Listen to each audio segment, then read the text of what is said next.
ओम नमः शिवाय। हमने भगवान शिव की कृपा से, माता पार्वती के आशीर्वाद से चंचुला को उनके पति की प्राप्ति होने के पश्चात परम सुखी होने का वृत्तांत सुन लिया। आज पंचम दिवस में भगवान शिव पुराण के श्रवण की विधि तथा श्रोताओं के पालन करने योग्य नियमों का वर्णन, अर्थात शिव पुराण जब सुननी हो तो कैसे सुने और क्या क्या पालन नियम करने चाहिए, उसके बारे में शौनक जी कहते हैं कि महाप्राज्ञ व्यास शिष्य सूत जी, आपको नमस्कार है। आप धन्य हैं, शिव भक्तों में श्रेष्ठ हैं। आपके महान गुण वर्णन करने योग्य हैं।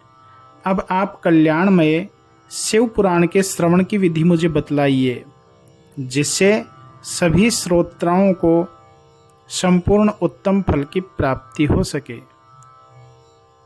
सूत जी ने कहा, हे शौनक जी, अब मैं आपको संपूर्ण फल की प्राप्ति के लिए शिव पुराण के श्रवण की विधि बता रहा हूँ।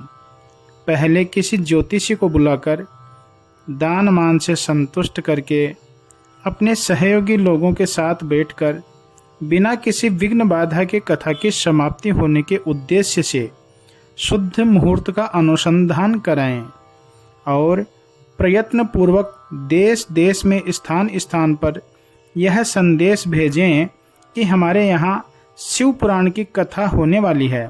अपने कल्याण की इच्छा रखने वाले लोगों को उसे सुनने के लिए अवश्य आना चाहिए। कुछ लोग भगवान श्री हरि की कथा से बहुत दूर पड़ गए हैं। कितने ही ऐसे लोग होते हैं जो भगवान शंकर की पवित्र कथा से, कीर्तन से वंचित रहते हैं। अतः बिना किसी जाति भेदभाव के उन सबको भी सूचना करनी चाहिए, ऐसा प्रबंध करें। देश देश में जो भगवान शिव के भक्त हों तथा शिव कथा के कीर्तन और श्रवण के लिए उत्सुक हों, उन सबको आदर पूर्वक बुलवाना चाहिए और आए हुए लोगों का सब प्रकार से आदर सत्कार करना चाहिए। शिव मंदिर में, तीर्थ में, वन प्रांत में अथवा घर में शिव पुराण की कथा सुनने के लिए उत्तम स्थान का निर्माण करना चाहिए। केले के खंभों से सुशोभित एक ऊंचा कथा मंडप तैयार कराएं। उसे सब और फल पुष्प आदि से तथा सुंदर चंदावे से अलंकृत करें और चारों ओर ध्वजा पताका लगाकर तरह तरह के सामान से सजाकर सुंदर शोभा संपन्न बनाएं। भगवान शिव के प्रति सब प्रकार से उत्तम भक्ति करनी चाहिए। वही सब तरह से आनंद का विधान करने वाली है। परमात्मा भगवान शंकर के लिए दिव्य आसन का निर्माण करना चाहिए और कथावाचक के लिए आसन बनाना चाहिए। नियम पूर्वक कथा सुनने वाले श्रोताओं के लिए भी यथा योग्य सुंदर स्थानों की व्यवस्था करनी चाहिए। अन्य लोगों के लिए साधारण स्थान ही रखने चाहिए, जिसके मुख से निकली हुई वाणी देहधारियों के लिए कामधेनु के समान अभिष्ट फल देने वाली है। ऐसे प्रवक्ता के लिए कभी किसी प्रकार की शंका नहीं करनी चाहिए। संसार में जन्म तथा गुणों के कारण बहुत से गुरु होते हैं, परंतु उन सब में पुराणों का ज्ञाता विद्वान ही परम गुरु माना गया है।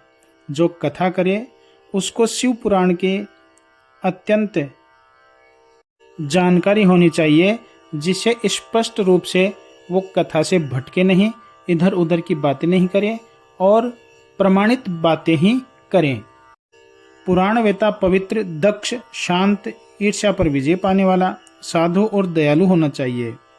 ऐसा प्रवचन कुशल विद्वान इस पुण्यमयी कथा को कहे। सूर्योदय से आरंभ करके 3:30 पहर तक उत्तम बुद्धि वाले विद्वान पुरुष को शिव पुराण की कथा सम्यक रीति से बाँचनी चाहिए, जो उस पुराण में हो। मध्याह्न काल में 2 घड़ी तक कथा बंद रखनी चाहिए, जिसे कथा कीर्तन से अवकाश पाकर लोग अपना शारीरिक कार्य भी कर सके। कथा प्रारंभ के दिन से एक दिन पहले व्रत ग्रहण करने के लिए जो कथा वाचन करे उस वक्ता को क्षौर करा लेना चाहिए, क्योंकि कथा के बीच में क्षौर कराना, दाढ़ी बनवाना, बाल कटवाना ये सब नहीं होना चाहिए। जिन दिनों कथा हो रही हो उन दिनों प्रयत्न पूर्वक प्रातः काल का सारा नित्य कर्म संक्षेप से ही कर लेना चाहिए। वक्ता के पास उसकी सहायता के लिए एक दूसरा वैसा ही विद्वान स्थापित करना चाहिए, वह भी सब प्रकार के संशयों को निवृत्त करने में समर्थ हो और लोगों को समझाने में कुशल हो। कथा में आने वाले विघ्नों की निवृत्ति के लिए गणेश जी का पूजन करें। कथा के स्वामी भगवान शिव की तथा विशेषतः शिव पुराण की पुस्तक की भक्ति भाव से पूजा करें। उसके बाद उत्तम बुद्धि वाला श्रोता तन मन से शुद्ध एवं प्रसन्न चित्त हो आदर पूर्वक शिव पुराण की कथा सुने।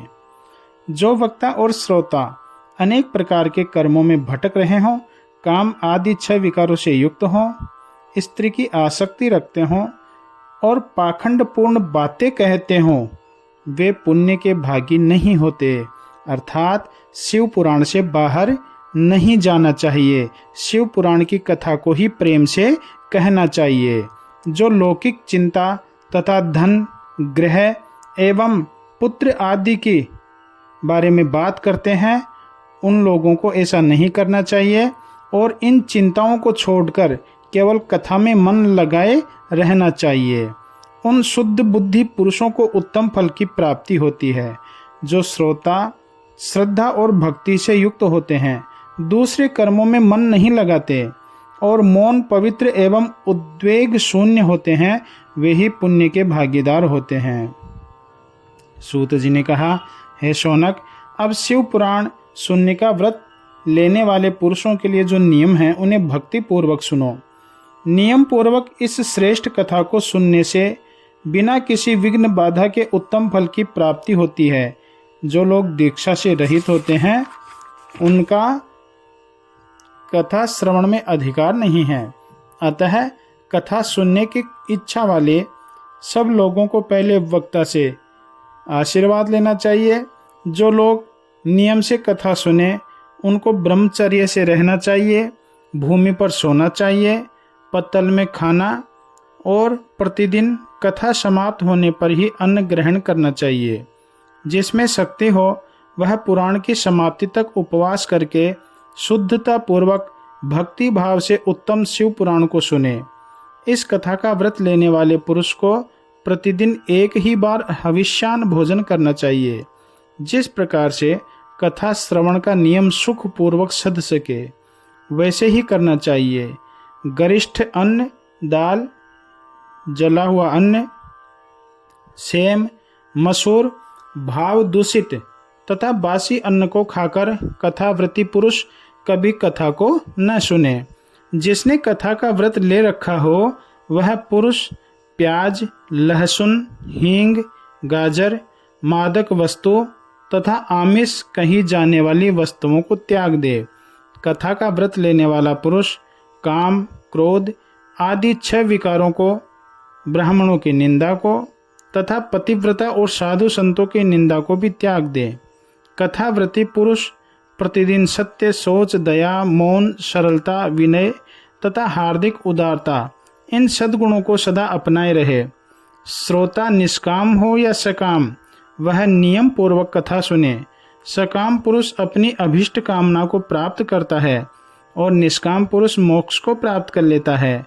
दरिद्र, क्षय का रोगी, पापी, भाग्यहीन तथा संतान रहित पुरुष इस उत्तम कथा को जरूर सुने। काकबंध्या आदि जो 7 प्रकार की स्त्रियां हैं वे तथा जिसका गर्भ गिर जाता हो वह इन सभी को शिव पुराण की उत्तम कथा सुननी चाहिए। स्त्री हो या पुरुष सबको यत्न पूर्वक विधि विधान से शिव पुराण की यह उत्तम कथा सुननी चाहिए। इस तरह शिव पुराण की कथा के पाठ एवं श्रवण संबंधी यज्ञोत्सव की समाप्ति होने पर श्रोताओं को भक्ति एवं प्रयत्न पूर्वक भगवान शिव की पूजा भांति पुराण पुस्तक की भी पूजा करनी चाहिए। तदनंतर विधि पूर्वक आए हुए विद्वानों का भी पूजन करना चाहिए, वक्ता का पूजन करना चाहिए। पुस्तक को आच्छादित करके नवीन एवं सुंदर बस्ता बना करके उसे बांधने के लिए दृढ़ एवं दिव्य डोरी भी लगाए, फिर उसका विधिवत पूजन करे। इस प्रकार महान उत्सव के साथ पुस्तक और वक्ता की भी विधिवत पूजा करके और भगवान शिव का ध्यान करते हुए सत्कार करना चाहिए। वहाँ आए हुए ब्राह्मणों को भी सम्मान देना चाहिए। साथ ही गीत वाद्य और नृत्य आदि के द्वारा महान उत्सव रचाए। जो भी श्रोता हो उनके लिए कथा समाप्ति के दिन विशेष रूप से गीता का पाठ करना चाहिए, जिसे श्री रामचंद्र जी के प्रति भगवान शिव ने कहा था। यदि श्रोता गृहस्थ हो तो उस बुद्धिमान को उस श्रवण कर्म की शांति के लिए शुद्ध हविष्य के द्वारा होम करना चाहिए। रुद्र संगीता के प्रत्येक श्लोक द्वारा होम करना उचित है अथवा गायत्री मंत्र से होम करना चाहिए, क्योंकि वास्तव में यह पुराण गायत्री मय ही है, अथवा शिव पंचाक्षर मूल मंत्र से अर्थात ओम नमः शिवाय हवन करना चाहिए। होम करने की शक्ति न हो तो विद्वान पुरुष यथाशक्ति हवनीय हविष्य का ब्राह्मण को दान करें। न्यूनातिरिक्त रूप दोष की शांति के लिए भक्तिपूर्वक शिव सहस्र नाम का पाठ अथवा श्रवण करें। इससे सब कुछ सफल हो जाता है, इसमें संशय नहीं है, क्योंकि तीनों लोकों में उससे बढ़कर कोई वस्तु नहीं है। कथा श्रवण संबंधी व्रत की पूर्णता की सिद्धि के लिए 11 ब्राह्मणों को मधु मिश्रित खीर भोजन करानी चाहिए और उन्हें दक्षिणा देनी चाहिए। यदि शक्ति हो तो आदर भाव से उनका सम्मान करना चाहिए और उन्हें यथाशक्ति शिव पुराण की पोथी भी देनी चाहिए। पूजा करने के पश्चात उस पुरुष की आवाहन आदि विविध उपचारों से पूजा करके सम्मान करें। फिर जितेंद्रिय आचार्य का वस्त्र आभूषण एवं गंध आदि से पूजन करके दक्षिणा सहित वह पूजन उन्हें समर्पित कर दें। उत्तम बुद्धि वाला श्रोता इस प्रकार भगवान शिव के संतोष के लिए पुस्तक का दान करें। इस पुराण के उस दान से भगवान शिव का अनुग्रह पाकर पुरुष भव बंधन से मुक्त हो जाता है। इस तरह विधि विधान का पालन करने पर श्री संपन्न शिव पुराण संपूर्ण फल को देने वाला और भोग और मोक्ष का दाता है। शिव पुराण का वह सारा महात्म्य जो संपूर्ण अभिष्ट को देने वाला है, मैंने तुम्हें कह सुनाया। अब और क्या सुनना चाहते हो? श्रीमान शिव पुराण समस्त पुराणों के भाल का तिलक माना गया है। यह भगवान शिव का अत्यंत प्रिय, रमणीय तथा भवरोग का निवारण करने वाला है। जो सदा भगवान शिव का ध्यान करते हैं, जिनकी वाणी शिव के गुणों की स्तुति करती है और जिनके दोनों कान उनकी कथा सुनते हैं, इस जीव जगत में उन्हीं का जन्म सफल है। वे निश्चय ही संसार सागर से पार हो जाते हैं।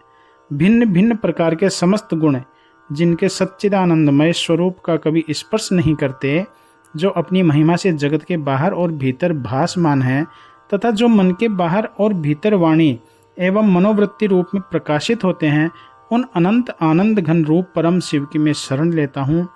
ओम नमः शिवाय, ओम नमः शिवाय, ओम नमः शिवाय, ओम नमः शिवाय, ओम नमः शिवाय। ओम